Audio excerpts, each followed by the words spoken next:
Hi. If you are looking for a way to help kids understand how to get support, especially when they have lots and lots of issues, lots and lots of problems, lots and lots of concerns going on, have we got an interactive for you? I'm Jim Stillpepper with Envision Ed Plus, and for this, I usually like to use some kind of container so they can't quite see everything in it. And then what I have is random markers and pens and colored pencils. Different sizes, different weights are important. And then I have this word printed across a piece of paper that I keep inconspicuously off to one side. And so it begins usually with me saying, I'm going to need one of your wrists. And if you can put this marker and get it to balance right there, that will be great. And I'll help them as much as they need help. But then I say, once it's there, somehow you've got to figure out how to get that marker into the palm of your hand, except you can't touch the marker with anything other than the palm of this hand. So you can't, if it's here, you can't use this, you can't get tape and tape it and then put it over there. You somehow have to figure that out. Go. And it takes them a minute, but usually what they figure out is if they can plop it up in the air, they can catch it.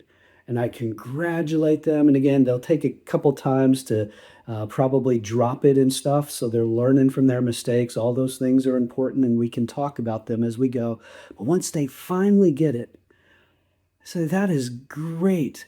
Can you think about a problem you have had where you were able to get a grip on it, get a handle, come up with a solution?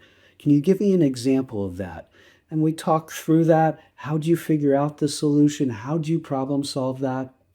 And then I say, but I know you, and you've got more than one problem. So this is going to represent one problem. What problem could this represent in your life? Again, encouraging discussion as much as they will feel comfortable talking.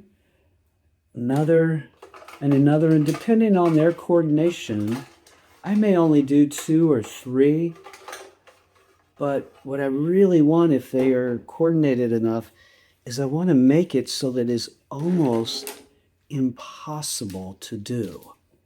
Notice I said the word almost, because quite honestly, friends, my wrist is not that big, and I could never balance all those. But usually because they've had one success, they will try and try and try again. I don't want them to get frustrated, but I do want to lean into the discussion that talks about how difficult their life is because they have so many problems. And I want to almost make this oh, yeah, life is hard. It's not going to work out for me. Again, I'm not trying to be doom and gloom, but I want to tap into some of the negative thoughts they have about themselves and all the problems they have. And then I will usually say, so what if I tell you this is possible?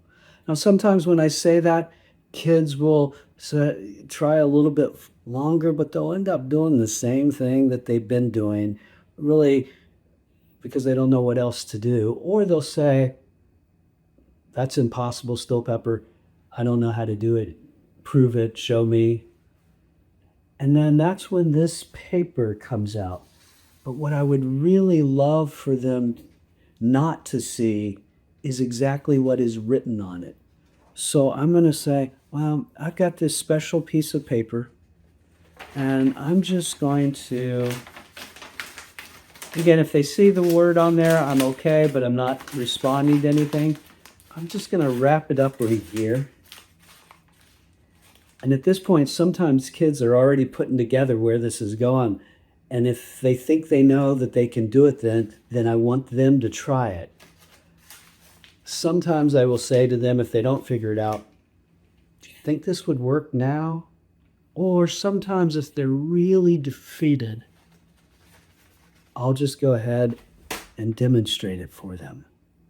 And we'll talk about what happened and how we were now able to go from what seemed impossible, dealing with all those problems.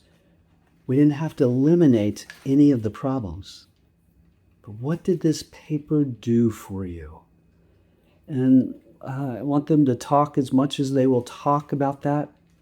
But then I'll say to them, remember I said at the beginning this was a special paper? Why don't you open it up and see what you find? Give them a sense of discovery. And as they discover the words fourth, we can then go on and have a great discussion about how their problems, their life circumstances, their past, their current, their fears of the future, whatever these pens and markers represent, can be handled by building and accessing their support systems. And from there, want to be able to have a great discussion about what their current support systems are, what is currently lacking, how they can utilize their current support system more, and how they can build a support system they don't have yet so that they can handle all the problems that are coming at them. Would love to know how this works for you and how this helps build the conversation. As always, if you like this, please like it and subscribe to this channel. And if you can pass this channel on to your friends, your colleagues who might benefit from this, we would greatly appreciate that. And if you've been given a light, please rise and shine while there is still light. Thank you all so much.